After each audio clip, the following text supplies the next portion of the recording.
Why would I ask? Is Trump going to jail? Because Trump was referred to the DOJ for criminal prosecution by the January 6th committee. That's right, ladies and gentlemen, the week before Christmas. Now, you got to look at what the Democrat Party was doing.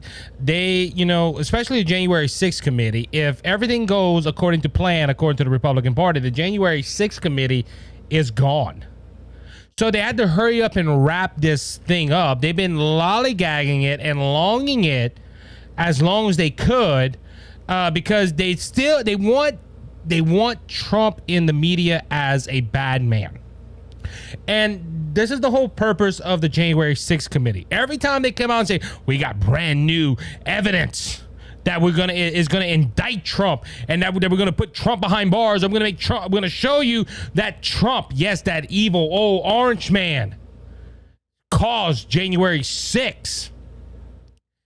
Every time they said this, it came out to be a bomb. It was the same old stuff, just reiterated, or they talked to one more person and they added it to the edited edition of the January 6th committee.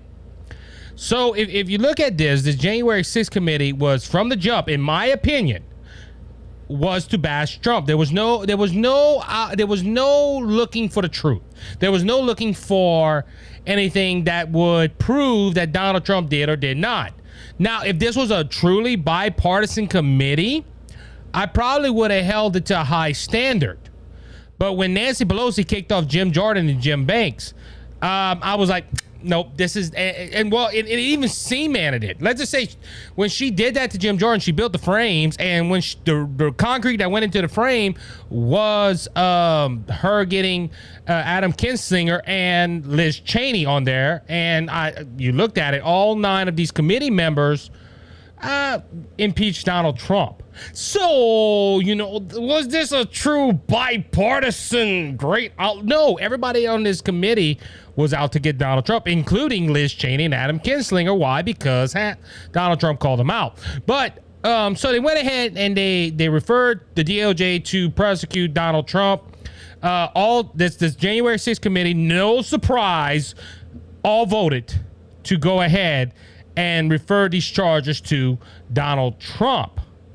Like I just said, they all impeached him, so it wasn't a surprise. You had 9 members of this committee for months on end trying to prove that Donald Trump was the cause of January 6th.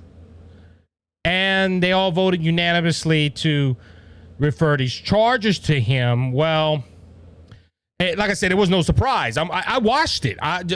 Just so happened, I forgot what was going on that day at work. I had some time. I put it on. I must have got off early or something. It was something of that nature. And of course, the week before Christmas, it wasn't that much going on. But anyway, I got off early and I watched it. I sat down and I watched it, and I heard all these Congress people that Nancy Pelosi put into place for this committee to find out what happened on January 6th. They forgot some key moments. I'm not going to mention all the key moments, but like one, Donald Trump saying, hey, to peacefully and patriotically march to the Capitol and make your voices heard. That was not in the video. Him saying fight like hell, though, that was in the video, and all kind of other things that were in the video. But they failed to mention that, and a number of other things that could have been addressed in that committee, but that didn't happen. And they voted unanimously to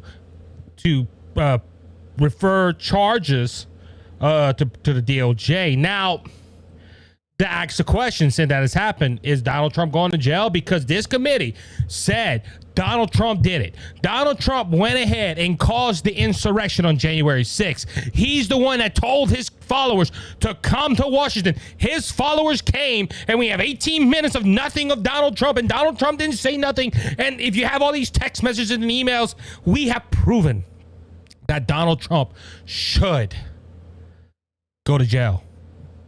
Or he should at least the minimum not run for president of the United States, because they quoted, I think it's the 14th Amendment and a few other articles. There was 4 reference of prosecution to Donald Trump, by the way. I'm surprised there wasn't more. But they went ahead and did that. They went ahead and referenced 4 counts And one of them was the 14th Amendment, what happened after the Civil War, where if you came against the government, you can't run again. But anyway, it goes to the point of this, though. Like I said, the whole question is, will Donald Trump go to jail? And at the moment, as we're sitting here, no, he will not go to jail. He's not going to jail right now, at least, because at the moment this is only referrals. And if you look at, because like I said, January 6th says that Donald Trump did all this stuff I just mentioned a few seconds ago, and that proved he's guilty. America, the DOJ should pick this up. But this is only a referral. This isn't a prosecution. And see, a lot of people don't realize this too. This referral means that the DOJ is going to open up an investigation, and if the DOJ it opens up the investigation, they will go ahead and have to find out, hey, yeah, he really did this, and we have to go to trial, which Donald Trump will finally have some representation that says, hey, this wasn't what it was. Now, this is the key word, though, referral. Most of the time, and I heard this is sources from Fox News and even some liberal outlets that says that most of the time the DOJ does not pick up referrals, criminal referrals from Congress. Because it's like a conflict of interest. You think about it. The FBI is like, hey, you're telling us how to do our job. And look, there's a lot of things, especially with the Twitter files that just came out, that the FBI has some corruption inside of it, and it should be clean. Don't get me wrong. I think that the FBI should be clean. It should be taken care of. You should have something that happens on that scale to get law and order back in the FBI, and no corruption. But it's basically saying, like, or DOJ, a Department of Justice, correction, saying, well, look, you're trying to tell us how to do our job. Now, it does not pass me because the current Attorney General, his name slips me. I see his face, but I can't think of his name at the moment. It wouldn't surprise me, though, that he would pick this up because he is a anti-Trump, anti-God. And I know anti-God might not have nothing to do with it, but he is corrupt. Merrick Garland, that's his name, Merrick Garland. Merrick Garland is a leftist. Merrick Garland does not like Donald Trump. He believes anything that comes out of Biden's mouth. So it wouldn't surprise me that the Attorney General say, hey, let's look at a former president, which would put up a new standard, ladies and gentlemen, if you think about it, okay? Bill Clinton and Monica Lewinsky wouldn't even it wouldn't be the tip of the iceberg of this. That was only impeachment, but they want to prosecute a former U.S. president under the person he lost against. And ladies and gentlemen, throughout this whole thing, it is bipartisan, a bipartisan outlook on this. And that's basically what I could. That's really what I could just tell you. This because let me go back to the 9 people that sat on this committee. And look, it even brought out new evidence come out that Donald Trump. They're still trying to pile on new evidence before this committee's wiped out. But all 9 of these committee members voted to impeach Donald Trump. All these 9 people, the 7 Democrats and the 2 Republicans, all had issues with Donald Trump. And they're going into this with a clear justice eye. Same thing with Merrick Garland. Merrick Garland does not like Trump. Merrick Garland, Merrick Garland has his own beef with the Republican Party back when 2010, I believe it was, when he tried to go to the Supreme Court. It wouldn't surprise me Merrick Garland would pick this up. Now, Merrick Garland answers to the President of the United States. That's why this will look fishy and politically motivated. But back to what I'm saying right here, will the DOJ pick this up? I don't think so. I really don't think so. Why? Because this is just to use for political dirt on Donald Trump. Think about it, okay? It's happening all right now. Donald Trump has announced his 2024 candidacy, and now they want to put these referrals in. They want to go ahead and call him an insurrectionist. They want to call him a backstabber. They want to call him whatever. If it was beneficial to call him late for supper for the Democrat Party and some Republicans, they would do it. And that's what this whole January 6th. This is why I had no faith. That's why I had no faith in the January 6th committee, because they are just building political attacks on Donald Trump.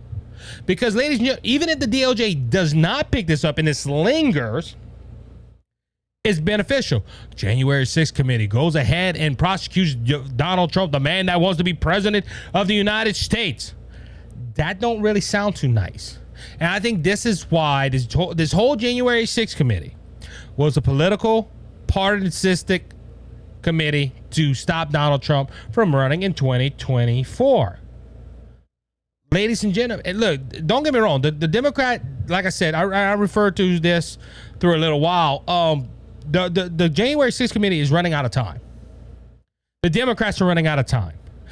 At the time we're recording this, and like I said, we're going to talk about it probably on the next episode, because I have my thoughts on the speakership, but they're trying to vote the speaker in the House right now, which Republicans, I'm giving you a preview of the next episode, are ruining it. Let's just say that they're ruining it again.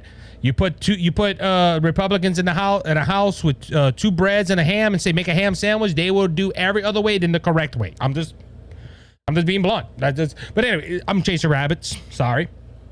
But this, the Democrats are about to lose power, assumingly, and they won't have the power to collect dirt. That's one reason why I also believe they brought it to the DOJ.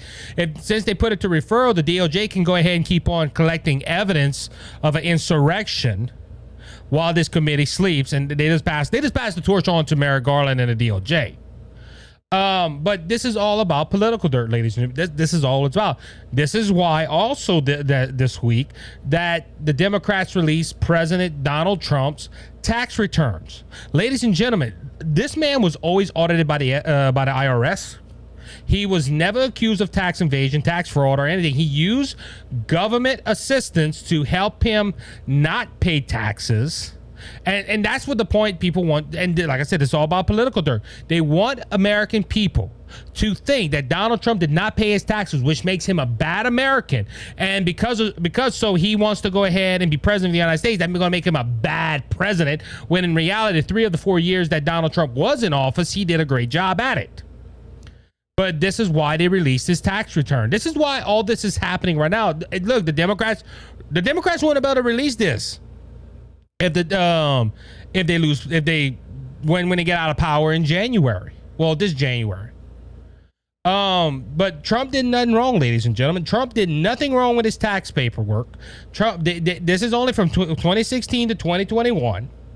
Most of those years he was president of the United States, and he gave his check away. This is all political, ladies and gentlemen. This is what it's all about. And look, like I said, do I think Donald Trump's going to jail? No. I think this is more fuel on the fire than anything. This is for them to attack Donald Trump coming up in 2024. And I don't think he's going to go to jail. On the committee, on his taxes, they basically said it. Look, Donald Trump did not do nothing wrong. They've been harping on Donald Trump to release his taxes since he started running in 2015. Think about this. In 2015, they were saying, will you release your tax documents? Will you go ahead and release to show the American people how you pay taxes in America? And Donald Trump's like, I'm an audit. And Donald Trump fought to release his taxes, which this is another point, and I do have this on here. Why is the government forcing private citizens to release sensitive documents? Now, it was redacted. They asked them the Social Security number and other things. It was redacted that you couldn't see stuff that Donald Trump. I saw the document. It's on Fox News. But why is the government forcing a private citizen like Donald Trump, because Donald Trump isn't the president no more. Donald Trump is a private citizen of the United States. Why are they forcing a former president at that, but also a private citizen of the United States to show his taxes? One reason and one reason only, because he is running in 2024. And ladies and gentlemen, let's go back to the whole theme of this show. Big government, big spending. That's the title of this episode. But it really could sit around big government controlling, because the big governments right now, the Republican Party's involved with it, the Democrat Party's involved with it. They don't like Donald Trump. They don't want Donald Trump to run in 2024. They want Donald Trump buried solo. They don't want to remember. Listen, I bet you if you see history books, Republicans and Democrats will encourage, don't even write about 2016 to 2020. Those were bad years. Those were the dark years of America. Because big government don't want somebody that's going to oppress them. And ladies and gentlemen, unfortunately, we're in a big government state. The government is getting bigger. It is trying to force Donald Trump out of running. Look, ladies and gentlemen, I disagree with Donald Trump a couple of weeks ago, and rightfully so. But what is this man? What is the threat this man has to the establishment? Draining out the swamp. And unfortunately, they don't want that.